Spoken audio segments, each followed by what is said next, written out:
हाँ दी दी, हम बहुत लेट हो रहल बानी, आपसे बाद में बात करब। काहे कहाँ जा रहल बड़ा? हाँ दी, हम आपसे बता नहीं था, हमके एक्चुअली नॉर्थ अमेरिका के एगो रेंज फॉरेस्ट में फोटोग्राफर के असाइनमेंट मिलल है। वही सिलसिला में हमके अर्जेंट जाए के पड़ रहा थी। अब प्लीज ही क्यों का ये सब बाद में पूछी दी। का छिपा रहल बड़ा, जल्दी बतावा। अरे दी, हम आपसे काहे कुछ छिपाए, सच सबके पता चल जाए ना। बहुत दिन से इस सच छिपल है, बाकी सच के जहाँ पहुँचे के है ना दी, वहाँ वो पहुँच के रहले। ई कौन सच और के कहाँ पहुँची?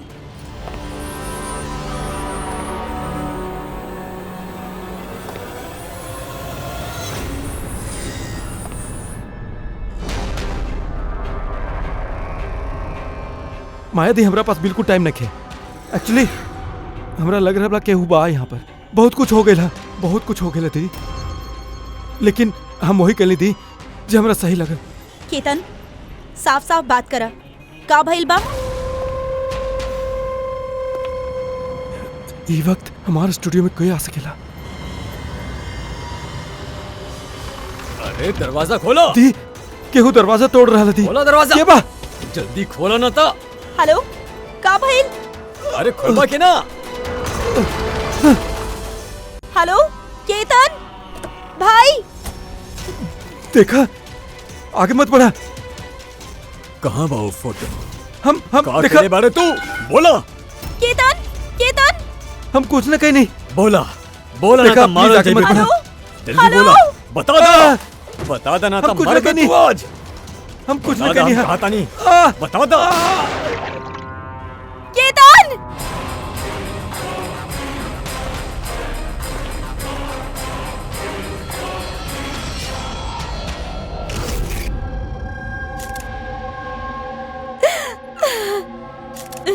आप प्लीज बैठ जाएं, संभल के।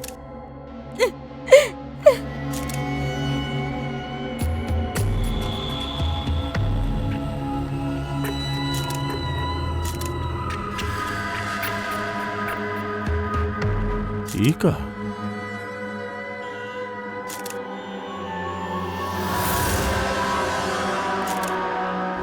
ये केहू के जूता से आई लगा था।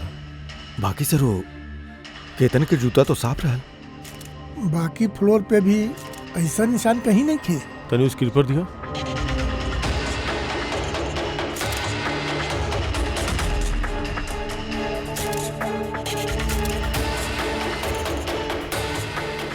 ये मिट्टी तो कीचड़ तो नहीं खिलागत, ऑयल जैसन कुछ बा। एगो काम करा, स्टूडियो में जितना भी फिंगरप्रिंट्स बा सब उठा ला।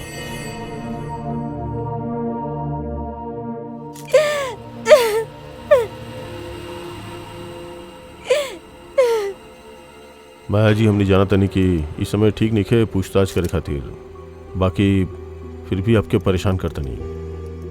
तनी ठीक से याद करके बताई, आप ही पूरा हादसा फोन पे सुनने रहनी, तब केतन और दूसर आदमी के बीच में का बात भइल रहे? वो अवते ही बुरा तरीके से केतन के मारे लागल। वो चीखत रहे, चिल्लात रहे, जोर में इधर उधर चीज टूटे के आवाज आवत रहे। हम कुछ न कहीं नहीं। देखा, आगे मत बढ़ा, हमरा के कुछ नहीं के पता।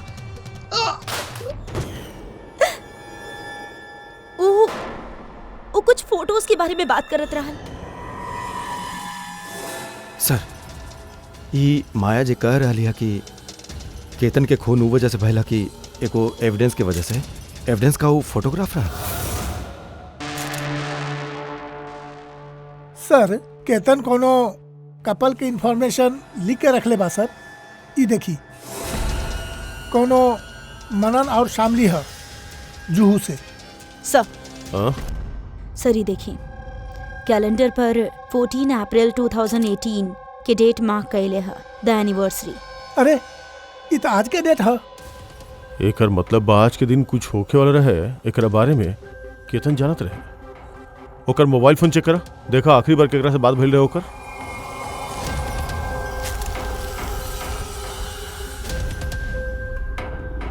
सर, टीएम क्राफ्ट वर्कर्स के फोन के ले रहा सर, शाम के 8:30 बजे।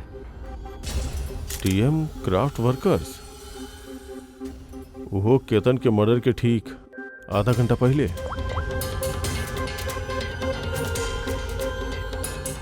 Hello, TM craft workers. जी बोली। हाँ, केतन आपके फोन के लिए रहे, काहे खातिर फोन के लिए रहे? आपके? हम ओकर दोस्त बोल रहे बानी। हाँ, उनकर फोन तो आयल रहे, ये पूछे खातिर फोन कैले रहे कि उनकर गिफ्ट टाइम से डिलीवर करनी के ना। गिफ्ट?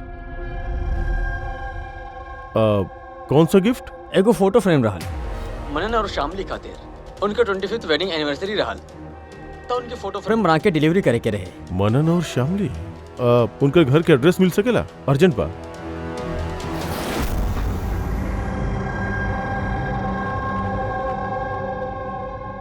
ई फोटो के के भेजलस? केतन? ई केतन के बा?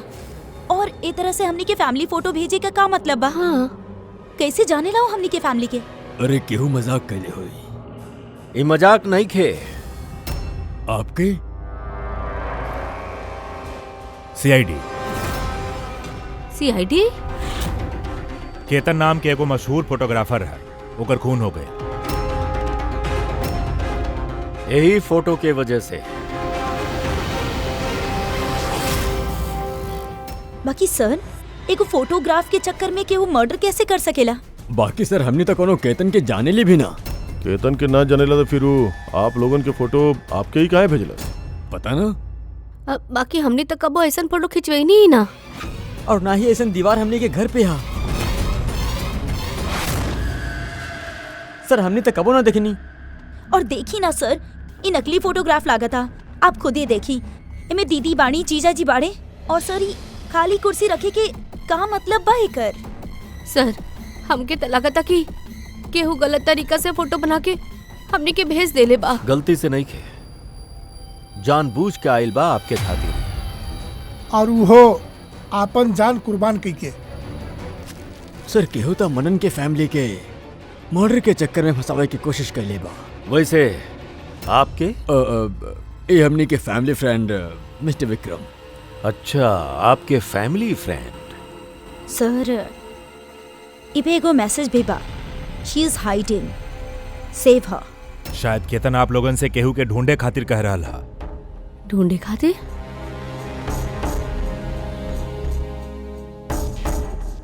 सर सर ये फोटो था हमार बेटी रिया जैसा लगता। सर पता ना केकर हाथ पकड़ के खड़ा बिया, देखी ना, ये तो हमार बेटी जैसा नहीं लागतिया।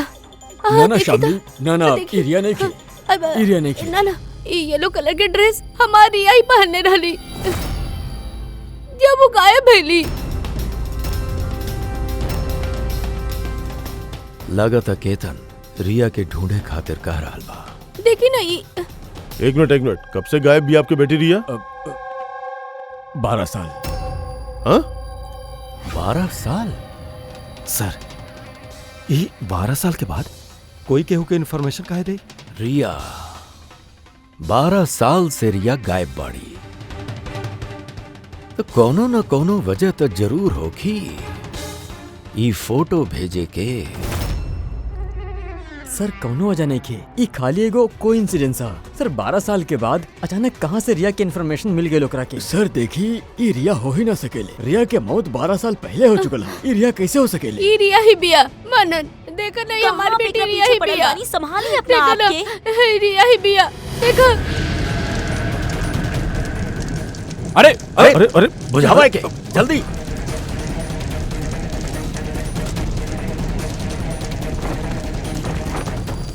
संभाल के। सर, ये फोटो तो जल गई, अब का करी? कोनो बात नहीं के, दूसर मिल जाई। पूर्वी एगो काम करा, टीएम क्राफ्ट में जाके दूसर फोटो बनवाला, और अगर ओकरे पास नहीं खे तो केतन के कंप्यूटर में जरूर कुछ बैकअप होगी, वहां देख लिया। सर मनन और शामली, आप केतन के जाने ले कि ना जाने ले, ऐसे हमने के कोनो फर्क ना पड़ेला। बाकी एक बात अच्छा तरह से याद रखिए, केतन अपन जान दे लेबा आपके मदद करे खातिर। वो आप लोगन से केहू के बचावे खातिर बोल रहा था, केहू छिपल बिया, ओके ढूंढे खातिर बोल रहा था। और उके बिया और कहाँ छिपल बिया वो तो हमनी के ढूंढिए ले। एगो बात अच्छा तरह से याद रखिए, जितना भी लोग यहाँ पे बाड़े ओमे से केहू भी शहर छोड़ के बाहर ना जाए जब तक हमनी के तहकीकात पूरा ना होगी। हमनी के तू सब पे शक बा, सब पे। 1 मिनट खातिर मनन, शामली, आयुषा और विहान इनकर नकली फोटोग्राफ के बगल में रखल जाओ और उनके पीछे जौनी दीवार बा ओपे कॉन्सेंट्रेट करल जाओ। ई फ्रेम्स और एकरा पीछे जो नंबर लिखल बा ओपे। अब शामली इशारा कैले रहल ई फ्रेम पे, 3 नंबर वाला फ्रेम पे पीला रंग के फ्रॉक पहनले और केहू के हाथ पकड़ ले बिया उ लड़की। शामली के एकदम से लागल सर कि फोटो में बच्ची उनकर खोल बेटी रिया हिया।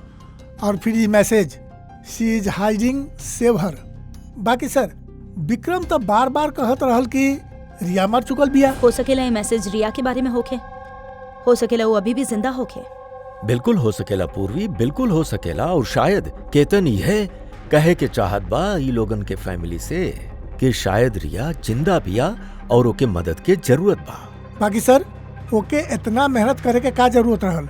फोन कर देत सीधा और बोल देता जॉन भी बोले के रहल रिया के बारे में, चाहे फिर पुलिस के इन्फॉर्म कर देत।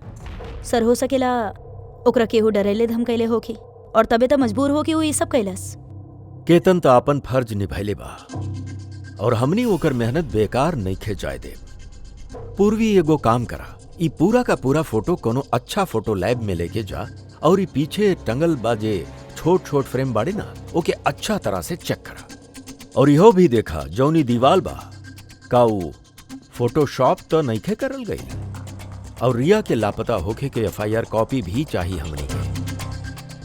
केतन मनन के फैमिली के ते ना जानत रहे तो ऑब्वियसली रिया के भी नइखे जान रहा लोगे। तो फिर वो मनन के फैमिली के ई इंफॉर्मेशन काहे देलस और ए तरह से काहे देलस? सर केतन के खूनी जरूरी रिया के फैमिली से जुड़ल बा सर। इस सब लोगन के फोन रिकॉर्ड चेक करा फ्रेडी, और साथ साथ केतन के फोन रिकॉर्ड भी। और एगो बात, मनन के फैमिली पे कड़ा नजर रखा और साथ साथ उनकर जौन दोस्त बाना विक्रम, ओकरा पा भी देखा ये लोग कहाँ कहाँ जाले और कैसे कैसे मिले ले और का करे ले। एक एक बात पे कड़ा नजर रखिया, एक एक के खबर रखा। ये केतन के साथ जितना भी लोग काम करत रहले ना, उनसे मिले के पड़ी। आप दोनों तो केतन के बहुत अच्छा से जानत रहनिया, तो कबो आप लोगन से बतौलस कि कौन सा छोटी बच्ची के बारे में, जुहू के एगो फैमिली के बारे में, उनकर फैमिली पोर्ट्रेट के बारे में? जीने के सर हमके तो अब तक वो कबो कुछ ना बतैलस। अच्छा केतन खाली आपके खातिर काम करत रहल कि और भी कुछ करत रहल के वो खातिर? केतन हमरा खातिर फैशन फोटोग्राफी करत रहल और साथ ही साथ बड़ा बड़ा फैशन हाउस खातिर एक्सक्लूसिव कैटलॉग शूट करत रहे। माया, आप केतन के बहन बानी तो आपके तो कुछ पता हो कि केकरा केकरा से मिलत रहे? सर केतन बहुत ही रिजर्व रहत रहल, खाली अपन काम में ही मगन, और ओकर दोस्त भी गिनल चुनल ही रहले। और सर हाल ही में केतन के एगो इंटरनेशनल एग्जीबिशन खातिर असाइनमेंट मिलल रहे, जेकरा खातिर वो मुंबई के गली में घूम के स्ट्रीट फोटोग्राफी शूट करत रहल। वो फोटोग्राफ देख सके नहीं हम लोग? जी सर।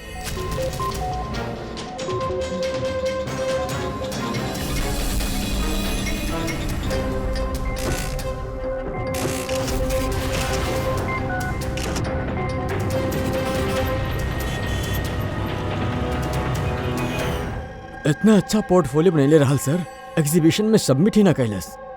बहुत परेशान हो गए रहे वो।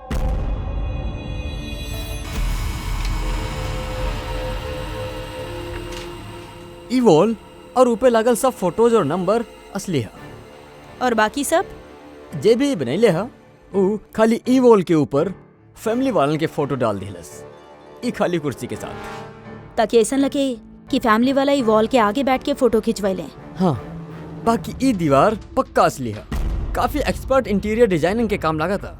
मैग्नेटिक वॉल है, आजकल बहुत कम जगह देखे के मिले ली। Magnetic wall?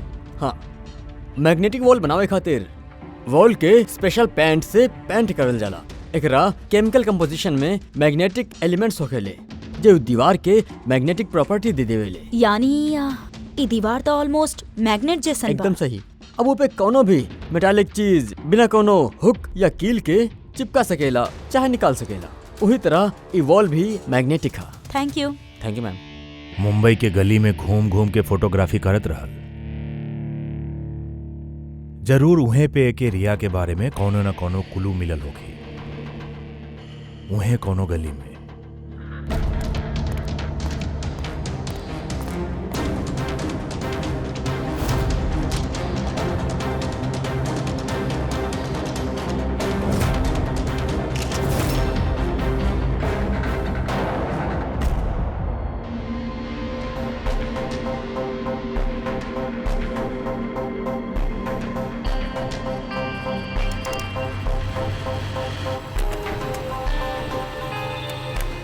ओह, तो यही बात है।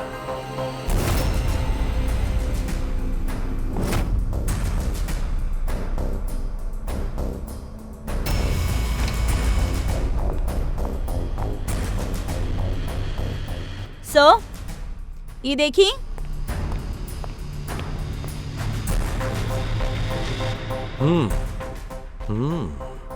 Good job Sharika. Thank you.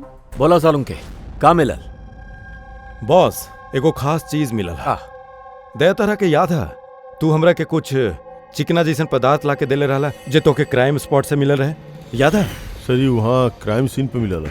ये मिट्टी चाहे डामर तो नहीं लागत, शायद कोनो ऑयल या ग्रीस हो सकेला। तू एकदम सही सोचत रहला दया, वो ग्रीस ही है। बॉस, हमके उ पदार्थ में ग्रीस के ट्रेसेस मिलल है, और ग्रीस इतना पुराना है कि अब तक तो अपन केमिकल कॉम्पोजिशन भी बदले लगल है। 1 मिनट सालुंके, 1 मिनट। पुराना मतलब कितना पुराना? मतलब बॉस, जौन जगह से ग्रीस के धब्बा मिलल है उ जगह काफी पहले बंद हो चुकल होके। और सर, केतन के नाक के फ्लूइड्स में से हमरा के ई एक्रिलिक, नायलॉन, पॉलिएस्टर, पॉलीप्रॉपिलीन ई सब चीज के ट्रेसेस मिलल बा, और एकर लंग्स में भी सब सेम चीज मिलल बा, फैब्रिक फाइबर।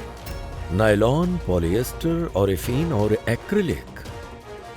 दया ये सब चीज तो फैब्रिक से जुड़ल बा ना? और ई तो एगो फोटोग्राफर रहल, एकर का संबंध ई सब चीजन से? हाँ सर, जौन जगह पे रहेला एकर घर के आसपास कोनो फैक्ट्री वगैरह तो नहीं है, तो फिर कपड़ा के रेशा एकरा लंग्स में कैसे घुस गई? हो सकेला ऐसन जगह पर आवत जात होके। हाँ बॉस, कोनो फैक्ट्री, कारखाना, मिल। और बार बार जात होगी तबे ही पॉसिबल बा। बार बार जात होगी केतन ऐसन जगह पे, बाकी काहे काहे खातिर? सर, शामली डिप्रेशन में चल गल बिया, वो घर से बाहर भी नहीं के निकल रहल बिया। और विक्रम और विहान मिलत रहेले, पता न वो दोनों के बीच का बहस होत रहेले। और ये विहान वकीलन से जाके मिल रहल है। वकीलन से? हाँ सर, और आयशा अपन कोनो फ्रेंड के घर जात रहेले। बाकी ओकर ई जौन फ्रेंड बिया उम्र में बहुत बड़ है, हमके देखे लगा था कि ओकर ई कैसे कोनो ताल्लुक है। और ये जे मनन है ना, केतन के बारे में पता लगावे के काफी कोशिश कर रहा। अच्छा फ्रेडी, उजे फोन कॉल के रिकॉर्ड ट्रैक कैल गए रहे, का पता चला? कुछ ना पता चल सर, उनका जौन रजिस्टर्ड मोबाइल नंबर है उनमें कुछ नहीं थे सर। हाँ, फोटोग्राफ्स के प्रिंट निकाल ले लूं? हाँ सर। सर, जैसन कि हम फोन पे बतेले रहनी, वो दीवार असली बा सर, मैग्नेटिक वॉल। हाँ सर। सर, केतन ही सब फोटोज वो वॉल पे लगा के वो फोटो ले रहा, और फिर ओपे वो फैमिली वाला फोटोशॉप कर देलस। सर, ये वॉल के पता लगावे में ज्यादा टाइम ना लगी, कोनो डिजाइनर के काम बा। और ये वॉल पे मेटालिक डिजिट लागल बा। बस तई सब फोटोग्राफ आर्किटेक्ट्स और डिजाइनर्स के ऑफिस में भेज दा, पता चल जाई कि के ही मैग्नेटिक वॉल बनवैले रहे।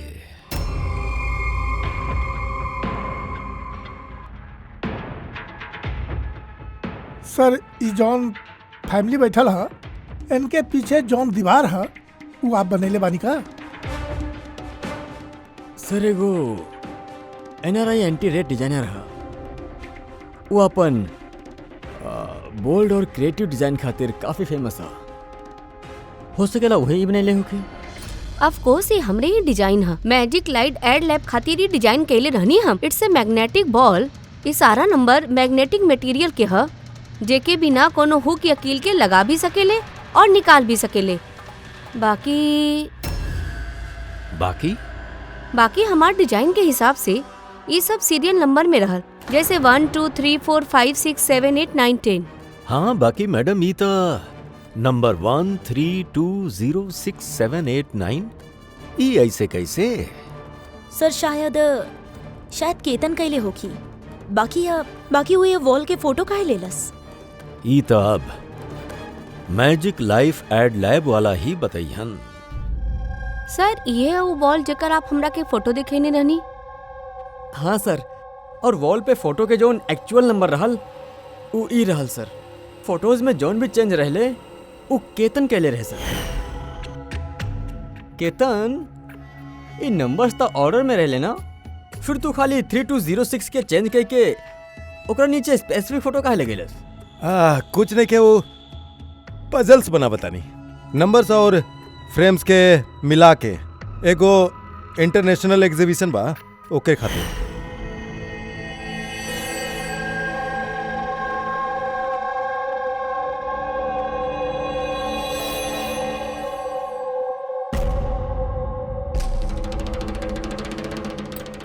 आप लोग केतन के परमिशन कैसे देनी ये सब करे खातिर? दरअसल सर केतन हमनी के साथे पहले भी काम कर चुकल है और उ एगो इंटरनेशनल एग्जीबिशन खातिर कुछ फोटो लेत रहल और यही खातिर ओकरा के वाल के जरूरत रहल, त हमनी ओकरे ई वाल यूज करे देनी। यस सर, एंड कुछ पजल के बात करत रहल, कुछ समझ में नहीं क्या आवत रहे सर। पजल है?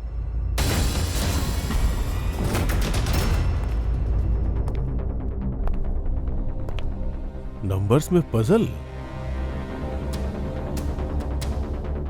वो पोर्ट्रेट में 3206 रहे और ओकर नीचे जोन फोटोग्राफ्स रहे वो फोटोग्राफ्स ही कहीं पजल तो नहीं खे। हो सकेला केतल हमनी के वो फोटोग्राफ्स के जरिया से रिया के कहानी बतावल चाहत हो के।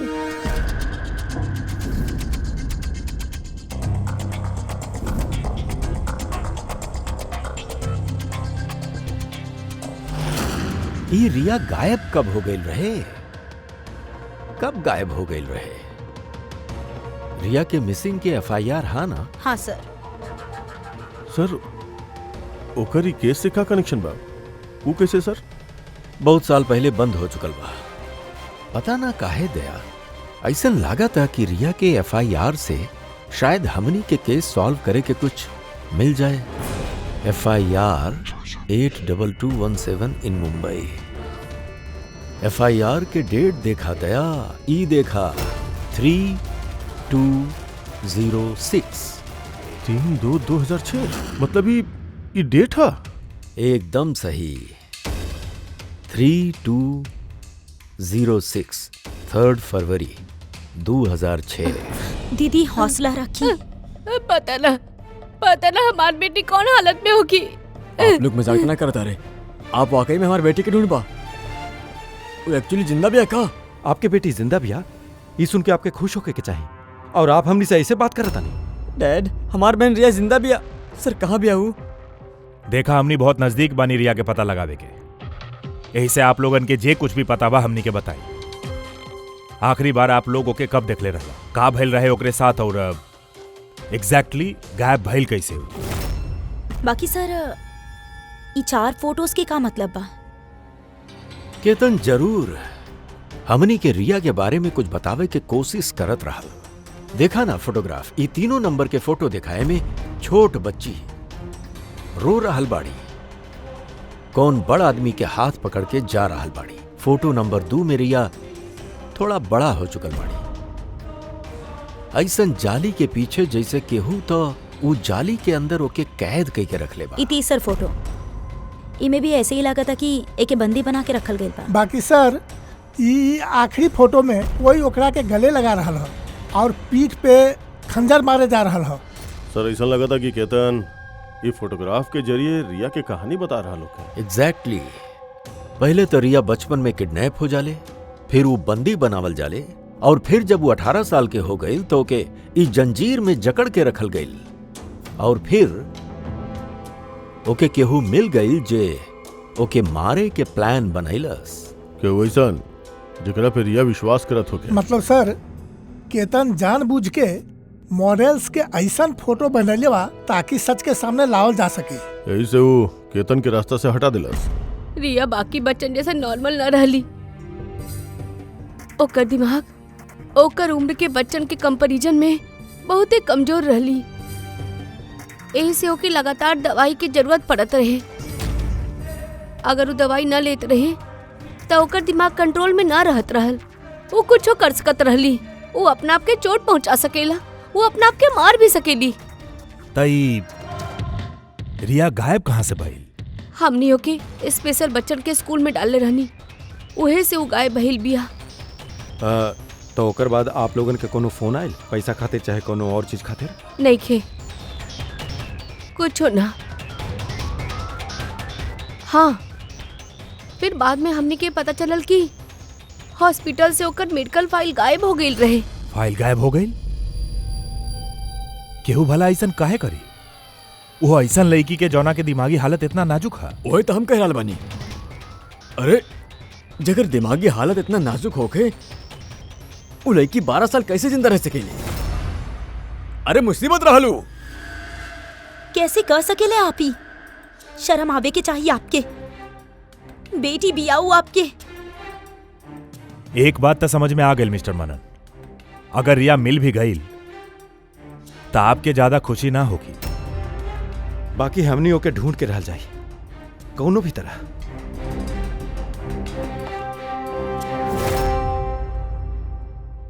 दया, ये फोटो के गौर से देखा रिया बड़ हो गई बिया, 18 साल के हो गई बिया। बाकी ओकरा पैर में जंजीर जकड़ल बा। सरी पीछे ही खिड़की कारपेट दिख रहल बा पीछे। दया याद बा सारिका का बतेले रही?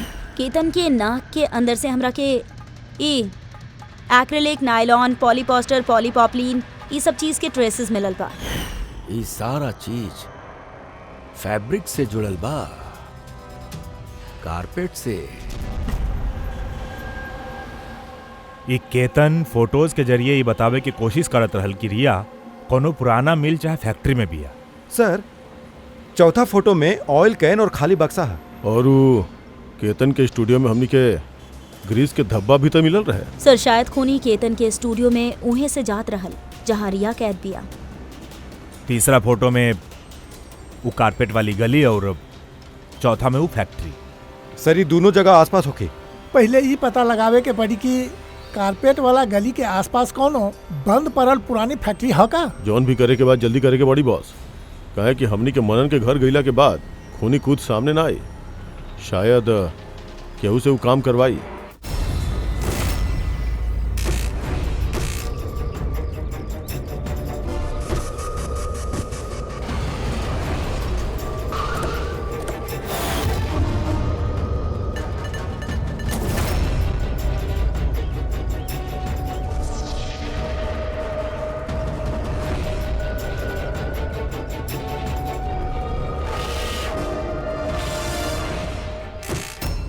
हाँ, यही हमरा के पैसा दे ले रहे हमार फोटो खिंचावे के। 2 दिन खातिर आयल रहे। तीसरे दिन भी दिखल रहे। बाकी वो शायद केहू के पीछा करते रहे।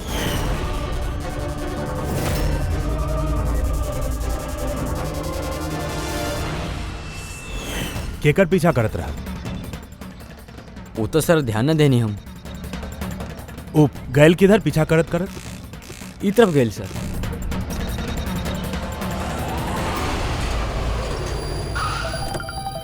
हाँ, पहुंच गए बानी हम।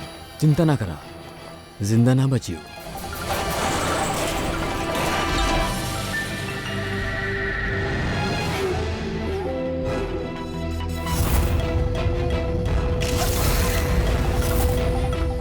बंद कराई करा।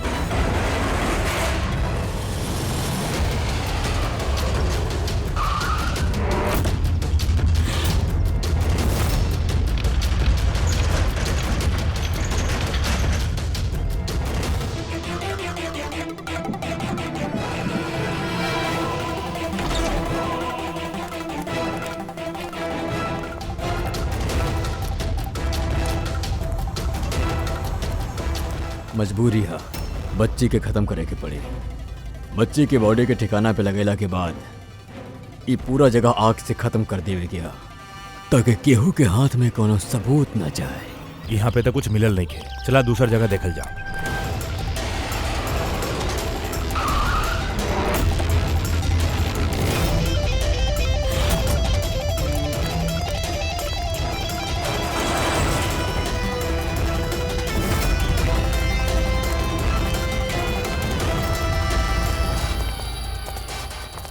रिया रिया तोहर मम्मी पापा के पास ले जाए अलबानी। चला। रुक जाओ।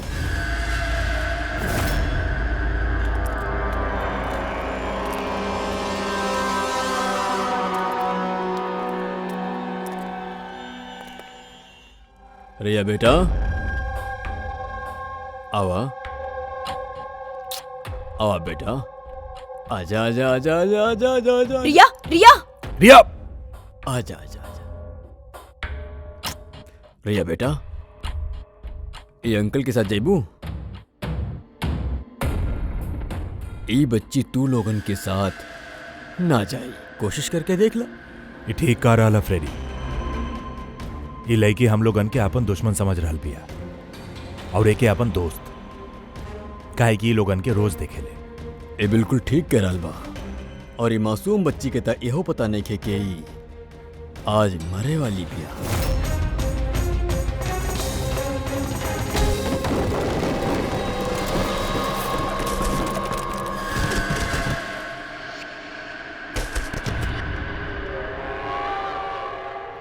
के बाड़ा तू लोग, के भेजल बा तोहरा के? ये तो के कबो पता ना चली।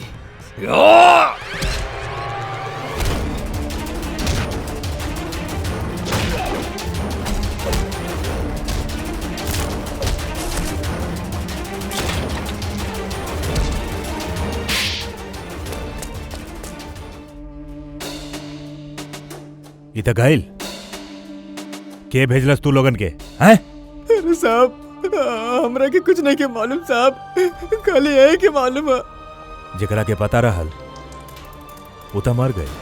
अब कैसे पता चली सर के भेजले रहली लोगन के?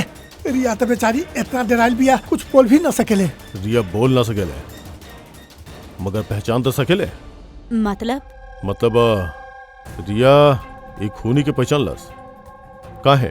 काहे कि ओकरा से हर रोज मिलत रहे, ओकरा हमेशा देखत रहे, एकरा लागत रहे कि अपन के हुआ और यही से ओकरा साथे जाए खातिर राजी हो गई।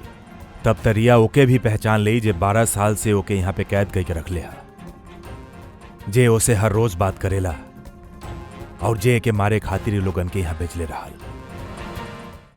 अब रिया बताई कि असली गुनहगार के बा। रिया जा रिया, आजा हमार बच्ची, आवा बेटा।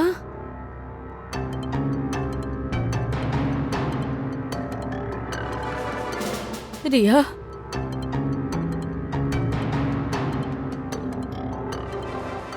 आजा हमार बच्ची, अपन माँ के पास आजा बेटा। आबा आबा बेटा, आ बेटा आजा, आजा हमार बच्ची, आजा बेटा।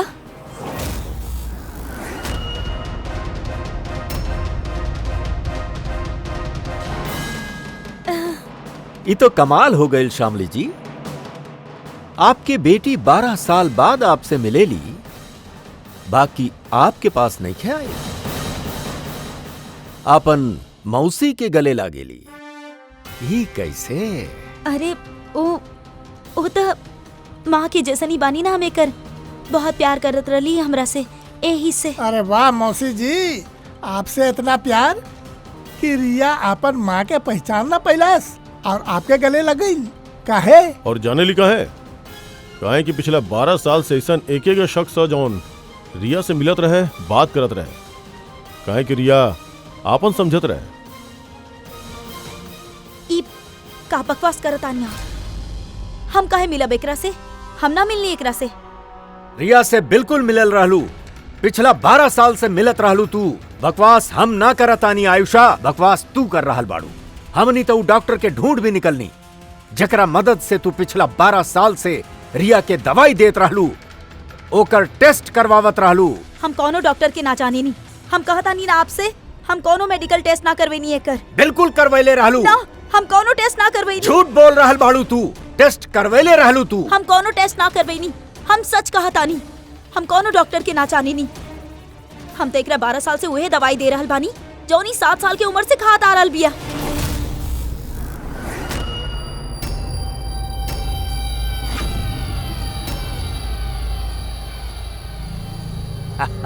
फंस गेलू ना? हाँ? जौन आदमी के आप भेजले रहनी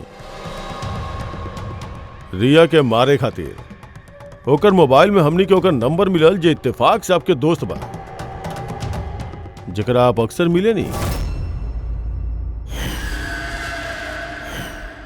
आयशा, तू ये सब काहे कैलू? विहान खातिर। हमार डिवोर्स हो चुकल रहे।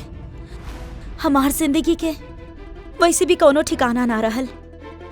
हम विहान के कर सहारा पे छोड़ती। हम कैसन लागल कि पूरा प्रॉपर्टी, पैसा, ये सब हमार बेटा के ही मिले के चाहिए, रिया के ना। रिया तो वैसे भी दिमागी मरीज बिया। तो अपन बेटा के भविष्य संवारे खातिर अपन बहन के बेटी के जिंदगी के अंधेरा में धकेल ले लू, हैं? रिया के गायब होखला के बाद मनन और शामली तोहार बेटा विहान के गोद ले लेवे, यह प्लान रहे ना तोहार? तू इतना गिर गईलू कि तू एगो छोट सा बच्ची के मारे के कोशिश कैलू। हम एकरा मारिए ना चाहत रहनी। माँ बानी हम भी, हमार यकीन मानी। हम रिया के चोट ना पहुंचावे चाहत रहनी। बहुत कोशिश कैनी हमें ओके संभाले के, बाकी संभाल ना पैलस और यही खातिर तू रिया के मारे के प्लान बनैलस। और ये केतन कहाँ से बीच में आयल और ओके रिया के बारे में कैसे पता चलल? केतन के साथ हमार अफेयर चलत रहल। भले उम्र में वो हमरा से छोट रहल, बाकी हम ओकर मदद करत रहनी। कईयों बार हम ओकरा पैसा भी देनी ओकर काम खातिर। खाली बॉयफ्रेंड रहल, उ तरह से दिलो जान से प्यार कैलस। बतावा का ये ओकर कसूर रहे? वो तोहार बॉयफ्रेंड रहल तो तू ओकरा मरलू का है? वो कारपेट वाली गली में एक दिन फोटो शूट करत रहल। बाई चांस वो हमरा के देख लेलस और हमार पीछा करत करत वो रिया तक पहुंच गए। हम ओकरा के बहुत डरैनी, बहुत धमकैनी, यहाँ तक कहनी कि ओकर करियर बर्बाद कर दे। बाकी ना, शायद ओकरा में इंसानियत जाग गल रहे। ऐसे हमके ओकरा के मरवावे के पड़ल। वाह, बहुत खूब। कैसन माँ बाड़ू तू। 12 साल से एगो मासूम बच्ची के आपन माता पिता से दूर रखलो। काम मिलल तोहरा के? हाँ, भुला गईलू तू कि देर से ही सही सच्चाई त सामने आ ही जाला। आपन स्वार्थ खातिर बहुत बड़ जुर्म कैले बाड़ू तू। कानून तोहरा के कबो माफ न करी। कड़ा से कड़ा सजा होखी तोरा के, कड़ा से कड़ा सजा।